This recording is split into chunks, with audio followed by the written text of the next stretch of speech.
No, I think I have.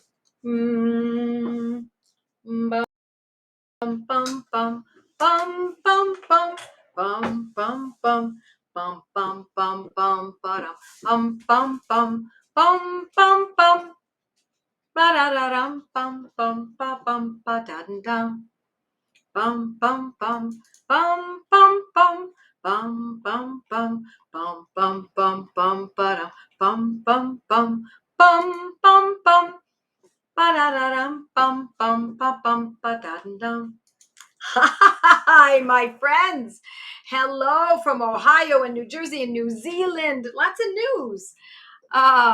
Newberry, Ohio, and New Brunswick, Texas, and lots of new.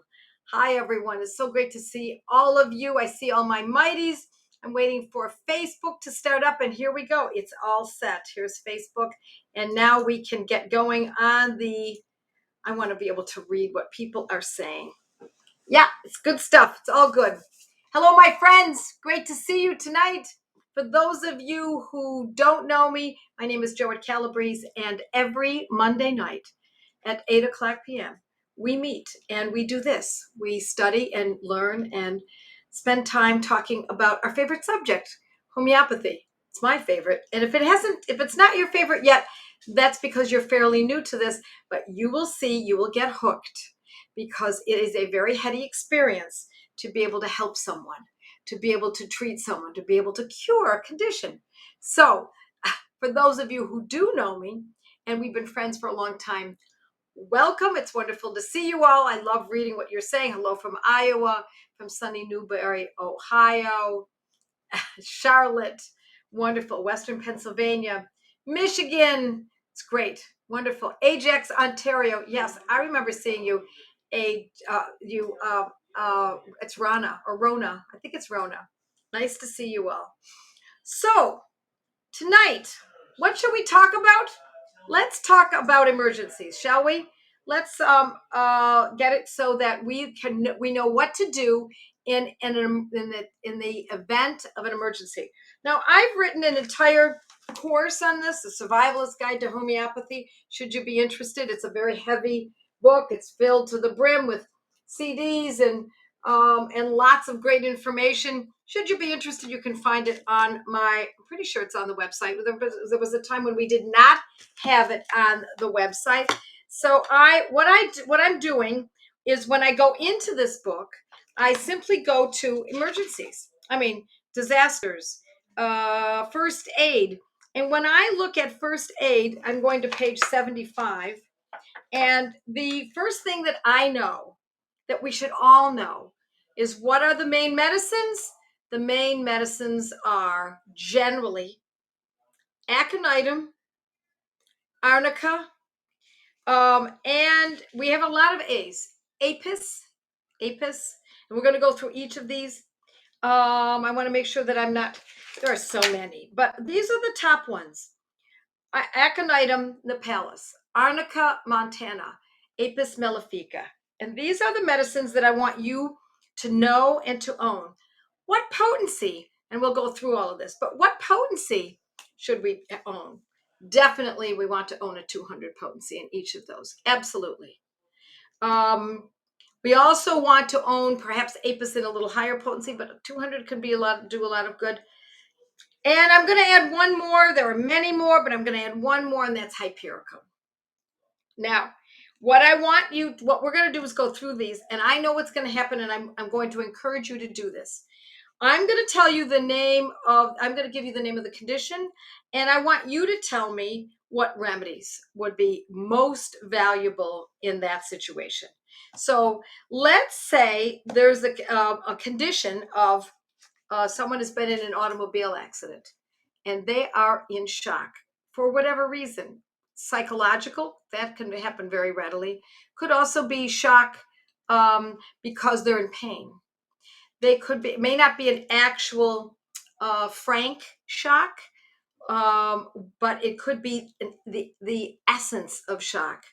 Aconitum, that's here we go. Aconitum, Aconitum, yes, my friends, Aconitum 200. Now, here's the trick about homeopathy. A lot of people know that you're supposed to use these medicines, but they don't know how to use them. They don't know that it should be used frequently. If a person is in shock, for example, we're going to use Aconitum 200 potency, 200C generally. You can get into 200X as well. 200C is the one that's most common. And we're going to use that every 15 minutes. Yes, every 15 minutes. Aconitum says help. Arnica says I'm fine. That's so true, Linda. We'll talk about that in a moment. That's really an interesting way of putting it. Aconitum every 15 minutes until you see a shift. What's the shift? The person looks a little more aware. They're not shaking as much. Whatever it is that you determine is the problem, it starts to melt away a little bit. It's not going to be bam and it's gone necessarily, although that can happen too. But it can more often, it's the sensation of things are calming down, and you can see it. They're speaking, they're talking more. They might make better eye contact. Things start to shift, and that's what you're looking for. Now, you might be thinking that this condition is deeper than what you're observing, but what you are observing is what you're going to use. So, in other words, if somebody's in a lot of pain, let's skip over, just as an example, let's skip over to hypericum, our fourth medicine. If someone is in pain and you've given them hypericum 200C every 15 minutes when it's an extreme situation like this, like whatever it might be, an accident, an injury, something like that, you're going to see that their shoulders start to drop, or they're able to fall asleep, or they are speaking more, or they're something in their demeanor changes. And I want you to remember that this demeanor shift is often overlooked by neophytes. If you are, as you grow into homeopathy and you learn more, you'll realize that we're looking for something bigger than what we think we're only looking at. So let's say it's a broken leg. Person's just been hit by a car and their leg is broken. The pain is going to be excruciating. They're going to be somewhat in shock. They're going to be quite frightened. And if, as you're giving the medicine for the pain, because that's the most extreme situation, the other satellite symptoms will start to soften. And that is going to be your indicator that you're on to the right medicine. And it's also going to be your indicator that the person is moving in the right direction. And it's also going to give you your timing. Because if you instead of every 15 minutes that you give it every 3 hours, you're going to see that you're not going to get that tipping point. You're not going to have an indicator as to how frequently to use it because you've spread it out too much. Every 15 minutes is a great way to start for the first hour. And after that, now you watch and you watch. Can this person hold off from taking this medicine for an hour? If they can, if you're still moving in the right direction and the improvement is still ensuing, then you can then you know every hour is the way to go now. That every 15 minutes is just an upfront load. But after that, what you want to do is now watch and see when they need it. Every 15 minutes is a great way to start. Now you're going to observe what they actually are telling you, not verbally, but in their actions, what you're observing in their sufferings, etc. So you could actually use Aconitum 200 every 15 minutes because they look shocky. If they're in a lot of pain, you can use Hypericum 200 every 15 minutes as well. I would not mix them. I'd keep them separate. So you'd be Aconitum at 12 noon, Hypericum at 3 minutes or 5 minutes after 12 noon. 15 minutes after, because you're doing it every 15 minutes, you're back to Aconitum 200. A few minutes later, 4 to 5 minutes later, you're going to give Hypericum again. And that's how you're going to follow through on this. Now let's say that the condition is that the person is bleeding heavily. There are a number of remedies that we can use, but let's start with arnica because arnica is the one that we always think of for injuries. And arnica almost always works beautifully in a 200C. Same thing every 15 minutes. Can we use phosphorus? Of course we can. Can we use, thank you, here we go. Monica knows phosphorus. Can you use, I'm trying to think of some other ones. Hamamelis. Yes, you can. But given that you have put together this little kit, and let's say you're just starting in homeopathy, you're just learning about it, I want you to know these medicines. Crotalis hortus, yes, another one, very good. These are all good medicines. But given that it's an accident, it's an injury, it's an event of sorts, I would start with arnica. And again, 200 every 15 minutes. Now, let's say the pain is just extraordinary. Arnica is a very good pain remedy, but not for all kinds of pains. Arnica generally is a pain remedy that's a little more towards aching pain and bruised pain and bleeding, and pain that's associated with bleeding, whereas hypericum is more pain that has to do with intense pain. So intense. Nerve pain. Citrus vulgaris. Thank you, Monica. Citrus vulgaris. Now, I wasn't going to bring that one up, but I'm glad that you did. Citrus vulgaris in mother tincture. It's really not necessarily homeopathic. You can get it in potency, but I like it also in mother tincture. Yes, it's an excellent botanical for bleeding. Yes. Let's see what else we've got here. People are coming up with all kinds of ideas. Hello from Puerto Rico. Hi from Toronto. Yeah, it's so nice to see everyone. It's such, homeopathy is wonderfully global. And aconitum, people are answering yes, the last questions. And then, yes, I just had a bad burn on the stove, says Sarah. And I followed your advice. I took aconitum every 15 minutes, 4 times. The pain and shock melted away. Then I moved on to cantharis. It was amazing. Yes. So we start with one medicine and we carry on. How do we know to carry on? Because we're observing the person, or you're observing yourself and your own responses. And what you want to see is that, oh my gosh, the shockiness is calming down. I'm not as shaky. I'm not as otherworldly feeling. Now it's the pain of the burn. Then we go to the next medicine. In this case, it's cantharis. Yes, yes, yes, yes. Got a case report on hypericum 200 given every 15 minutes 3 times to my very distressed and suffering neighbor who has only 1 kidney and had extreme pain from blockage. It worked. I also gave gelsemium 200 because he was feeling so trapped and hopeless. It worked. Yes, yes. Gelsemium is good for feeling trapped and hopeless, or metallicum is good for feeling trapped and especially for men. And yes, phosphorus 200 is used for bleeding. But you know what?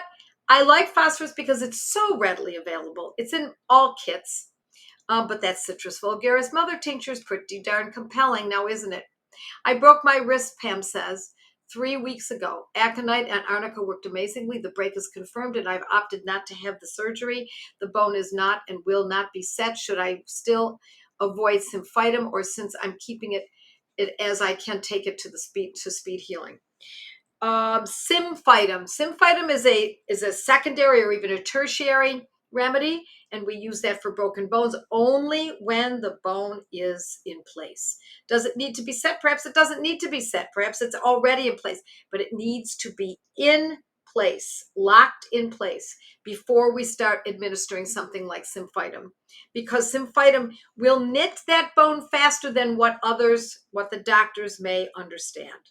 And so you want to make sure that everything is tight and correct. Now we use symphytum 200 twice daily. I believe it is set enough to where you want to heal, then you can use some. Yes, thank you very much. If it is set to the point where it's time, that you can carry on from then absolutely, that is the correct. That is very correct. That's right. Can the essential oil of bitter orange citrus vulgaris be used as well? Yes, you can certainly use other paradigms. Absolutely. And let's see what else we've got. Plates put in, still crooked. It's I think it's still crooked is what Pam's saying. Helios sells citrus vulgaris. Helios in England sells it. If you're a student of mine, OHM sells it as well. Student or a client. Ferrum phos can be for bleeding. Not the same way. Ferrum phos is a great medicine for blood, no doubt about it. But if it is an event of heavy bleeding, ferrum phos, and it might help the bloody nose. Yes, absolutely. But there are other medicines that I think are a little more on the mark, a little more focused, shall we say. Let's see if we've also got. I got a case report on Hypericum 200 given every 15 minutes. Did I say this one? I already read this one already. Let's see what we've got in the mighties. Yeah, we don't carry citrus vulgaris in the car generally. No, we don't think to do that, which is why I like these other medicines that are so readily available in a kit or in a little pouch that you might keep in your purse. Aconitum, arnica, hypericum. These are good medicines to keep in your purse, your briefcase, your diaper bag. Yes, and even in the car. Yes, absolutely. Cayenne pepper tincture for bleeding out. Yes, you're absolutely right about that. That cayenne pepper has got a lot of great uses, my friends. It's a great, I've said this before, I put cayenne pepper tincture in my coffee every day. I love hot flavors, and it's also great for circulation and the heart. So I started doing it mostly because I wanted the taste, but of course it is a very good thing to use for circulation. How about dealing with inflammation from a fall with broken bone? So we're not talking about the inflammation, we're talking about the actual event. So if it's a broken bone, now we use broken bone remedy, which is, my friends, tell this lovely person, Judy, what we use for a broken bone and all that goes along with it. It's going to come up now. I know everyone's going to jump into this. Cousin has kidney stones, has had 2 surgeries to remove stones previously. Is there a homeopathic to dissolve the stone so she doesn't? You bet there is, my friends. You bet there is. Arnica. Linda says arnica for the inflammation of the broken bone. Arnica. And then symphytum. In the beginning, it's arnica, especially if there's a lot of pain. And then after a while, we see that arnica can only do so much and we don't see any more improvement. Then we go to symphytum 200. Absolutely. Calc phos. Yes, calc phos is also very good. You're right, Monica. I like calc phos mixed with symphytum. Leanne is telling you about instructions for urinary tract or stones. Berberis mother tincture is an amazing medicine. And we also have belladonna, haven't we, for the pain? Berberis for the kidney stones. That's exactly so. I have a story once where my husband and I were traveling to Vermont. We were on the thruway, and he suddenly was stricken with extreme pain in his kidney. Never had anything like that before. I think it's because he doesn't drink enough water and he drinks a lot of coffee. But that's a bone of contention that I won't go into too deeply. But he started having extreme kidney pain. Now, I always travel with a kit, a homeopathy kit, and I reached down, he pulled off the thruway. We were off on the side of the road with the cars whizzing by us, and I got out berberis. I've used it in mother tincture, and I've also used it in a 30th potency. I did not have mother tincture with me at the time, so I went and used a 30th potency, and I gave it to him immediately and then followed that with belladonna. Now, belladonna can be really great in a low potency, but I used it in a medium low because that's what I had. So I alternated between a 30 of belladonna, 30C of belladonna, and the berberis. Back to belladonna. This was within minutes. The pain was extraordinary. If you had kidney stones, you know how very painful it is. So we then use one, and then a few minutes later, the next, and then back to the first one, and on to the next. And as Vea is saying, berberis 3X can be used. Sarsaparilla also. Sarsaparilla 30C can be used for kidney stones. Absolutely. Here's the thing about homeopathy. We have many choices. If you open up your repertory, this is Robin Murphy's repertory, and you look under kidney stones, you're going to probably find, I won't look it up now because it'll take me a few minutes and you'll just watch me turning pages, but it will probably have about, I don't know, 30 or 40 remedies that we can choose from. But let me tell you that the reason that I tell you which ones up front here now is because these are the most prominent ones. These are the ones that show up more frequently. Alrighty. Chanca piedra is an herbal remedy for dissolving kidney stones. Yes, I've never used it. I know about it, but I've never used it. How is Buster's heart doing? Buster's actually doing pretty well. He really is. The cough that I think comes from pleural effusion is minimized. It doesn't, instead of going into 7, 8, 9 coughs in an episode, he's coughing more like 4 times, sometimes 5. He is he's not up at night anymore. We don't see any more anxiety, which is a great thing. He had restlessness and anxiety that was awful. Coffea took care of that. The pleural effusion was, I used Bryonia 30. I still use it twice daily. So he's taking about 5 remedies. Yep.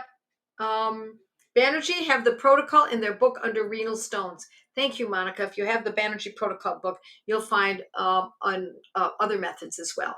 There isn't only one method, but there are some methods that are very clean and simple.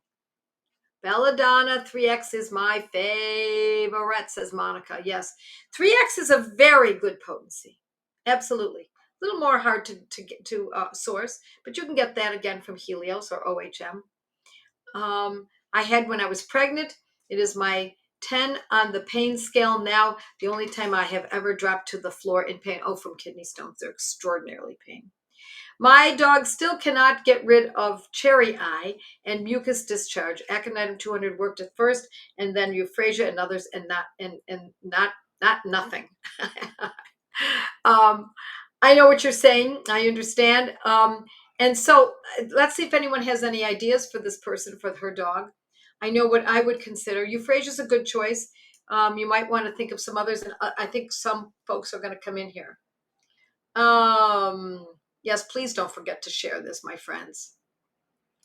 Gave a friend belladonna to help her pass a gallstone. I read somewhere that belladonna can help open the sphincters to help stones pass more easily. It worked beautifully for her. You know what's happening here, my friends? We are living the most gorgeous parallel life. In other words, there's this parallel, kind of a parallel universe.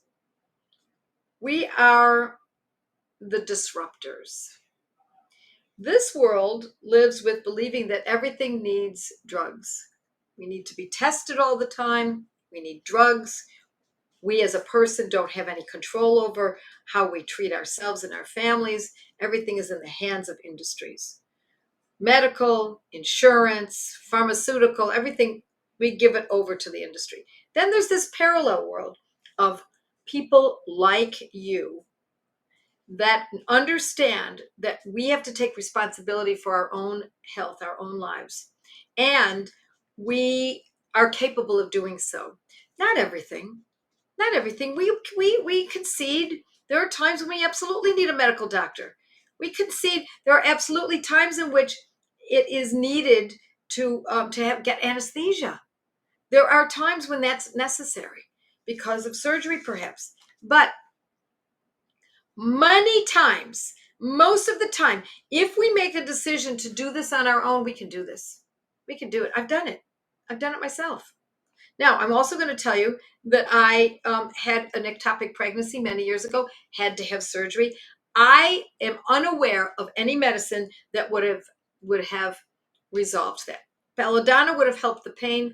More than that, the pregnancy would have matured enough that it would have probably ruptured. I don't know any other way to deal with it. I needed surgery, at least at that point. Now, there may be a time when someone says, oh, nay, we've got a medicine for ectopic pregnancies. We've got a homeopathic medicine. I'm open. I'm ready to hear about it. Joette, my sister and I are starting a gateway study group in the fall. We are passing on the good news of homeopathy. We're so excited. Yes, Colleen, it's a beautiful thing. And if you go online and let others know, you'll get lots of people from other parts of the world to join in.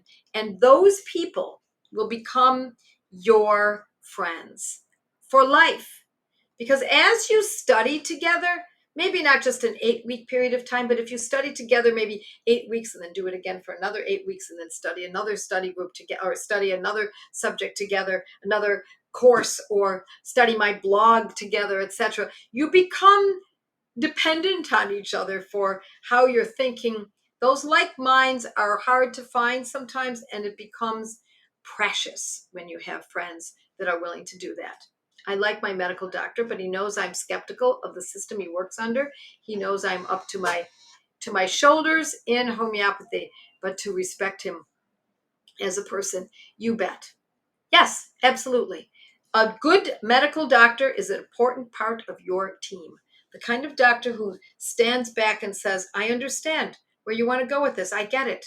They give you their options, or your options. They explain from their point of view, which often is a very different point of view than than the way we think. You want someone who's respectful. You also want someone who is quite experienced. Okay, since chronic, now should I approach it twice a day, or when doing it to I don't know what that's related to. I think Karen is talking to someone else. Okay, let's see what we've got here. I'm a Mighty member and purchased the Gateway 1 and 2. However, I am struggling with finding a group and when to start. Okay, Eileen, I know someone who's also named Eileen. If you just contact my office, her name is Eileen. She's on my team and she helps connect people. You tell her you're looking for a study group to join. She will tell you what study group is available and what times, etc. She works magic with that. And that's for everyone who's coming here and says, I don't know what to do. Or they only have one person in their group, like I don't remember her name just now, said she's putting it together with her sister. It would be more beneficial to you if you had 10 people. The optimal group size, in my estimation, is between 10 and 15. That's so you can still get to know each other. You're not too uncomfortable about talking about personal things should you decide.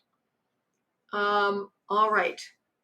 Is there a value in taking a cell salt in 2 different potencies for differing chronic conditions? For example, calc fluor 3x in a protocol for fibroids and 12x for shoulder torn ligament. I prefer to keep things simple and clean. See if you can find a medicine that's going to work, or this calc fluor, in just exactly the potency that you need. And how do you know that? Well, you're going to know that by what is the major condition? What is the condition that is above the secondary condition? So whatever that condition is, use that medicine for that condition, and you might be surprised to find out that calc fluor will work in spite of the difference in potencies for the other condition as well. All right. Love your gateway groups. 10 to 12 is great. Yeah, it's a good number. All right. I am starting a study group. We got that. I'm a Mighty member, and okay, already read that. My used copy of Murphy's 3rd edition of Homeopathic Clinical Repertory arrived last Friday. You bet. You are going to love that. I think it's Cairo. And pain in the neck started behind the ear and moved to the neck. I think what you're saying is that you're trying to figure out where to look in that. I would look in, so no, I often use Robin Murphy's 3rd edition. I teach from the 4th, but I more often use the 3rd because I got so accustomed to it. I would look in the table of contents, look under all the areas, neck, back, etc., and you will find where you're supposed to be looking. It's not a matter of being only in one place. You might find it in other places as well. Okay. Yes, thank you, Tammy. What about apis? What about that apis? Apis is for anaphylaxis, my friends. Apis is for allergic reactions. Somebody eats too many strawberries, or they eat food that they can't, their body can't accept well. Their lips start to swell, or they get hives, or their tongue is swelling, it's apis, my friends. 200C every few minutes. The more extreme the situation, the more frequently we use the medicine. So normally we'd go with maybe every 15 minutes, but if it's the throat is swelling, the uvula is swollen, the lips, the tongue are all swelling because of an allergic reaction or whatever it is, you may not even be able to identify what it is that caused it. If you see that happening, you're going to use it every few minutes. Okay? Apis mellifica. It's a beautiful thing. All right. What would help extreme neck back pain started behind the ear and moved to the back? Well, we probably need a little more information on that. Normally we think of arnica, hypericum, symphytum. We think of a number of them. We need a little more information. Love the email I received today about the bunions. Oh, you're welcome, Vanessa. Apis instead of EpiPen for my daughter. You got it. You got it, Vanessa. That's exactly what we're looking for. Replace this synthetic drug that has side effects and only drives the condition into a deeper state with this beautiful medicine, homeopathy, that is a fraction of the cost and not only deals with the condition, but uproots it so that it doesn't have to repeat again. So we don't have to keep taking that EpiPen treatment. Okay, I gave my mom and son arnica repeatedly at the scene of a car accident a couple of months ago. Neither of them experienced any pain afterward. My mom, who is a retired nurse, has been telling everyone she knows to carry arnica on them. You bet. All right, my friends. Wonderful to see you all. We're going to dash off. I'll meet you next week, next Monday. Until then, stay curious and live the life that you really are meant to live, not the life that you live to satisfy an industry. We're not here to satisfy an industry or industries. We are here to take care of our families and ourselves. And if our family is animals on the farm, or if it's wildlife that you take care of, or it is grandchildren or your own children or your husband, etc., that's what you're going to do, because this is baked into us. It is our biology that we need to take care of others. We need this. It is part of our DNA. More so with women. Men are more protective and hold the underpinnings together and take care of the family from more of an outside view. And the women, generally speaking, are the ones who should be are right by the bedside, taking care of their children, their elderly mother, their sick pet. Okay, with that, my friends, stay curious. God bless all of you. Love you all. Bye.